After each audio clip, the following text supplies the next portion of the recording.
When I think of the Savior, I often picture him with hands outstretched, reaching out to comfort, heal, bless, and love. And he always talked with, never down to people. He loved the humble and the meek and walked among them, ministering to them and offering hope and salvation. That is what he did during his mortal life. It is what he would be doing if he were living among us today. And it is what we should be doing as his disciples and members of the Church of Jesus Christ of Latter-day Saints.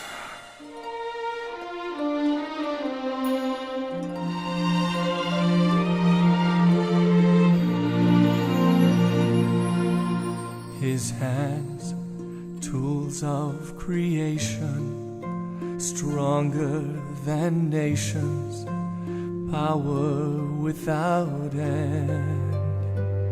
And yet through them we find our truest friend.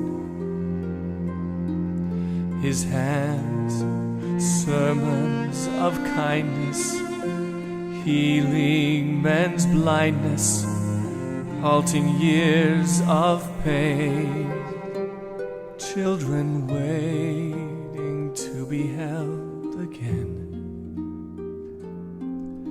His hands would serve his whole life through, showing man what hands might do, giving, ever giving endlessly. Each day was filled with selflessness, and I'll not rest till I make of my hands what they could be, till these hands become like those from Galilee.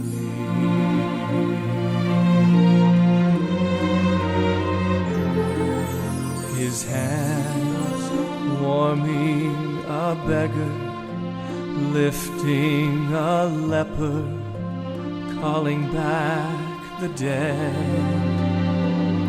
breaking bread, 5,000 fed. His hands hushing contention, pointing to heaven, ever free of sin, then bidding man to follow him. His hands would serve his whole life through, showing man what hands might do, giving, ever giving endlessly. Each day was filled with selflessness, and I'll not rest till I make of my hands what they could be, till these hands become like those from Galilee.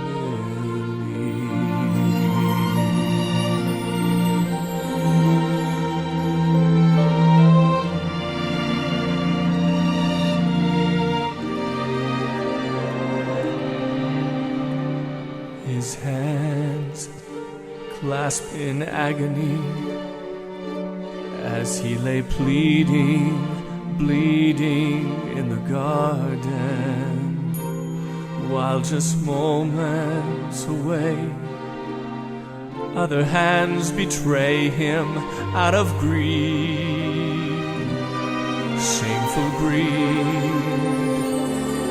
And then his hands are trembling, straining to carry the beam that they'd be nailed to, as he stumbles through the streets, heading for the hill on which he'd die. He would die. They take his hands, his mighty hands, those gentle hands,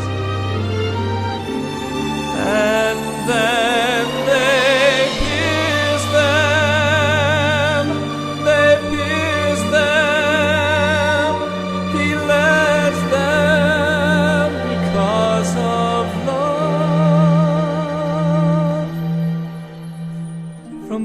to death was selflessness, and clearly now I see him with his hands calling to me.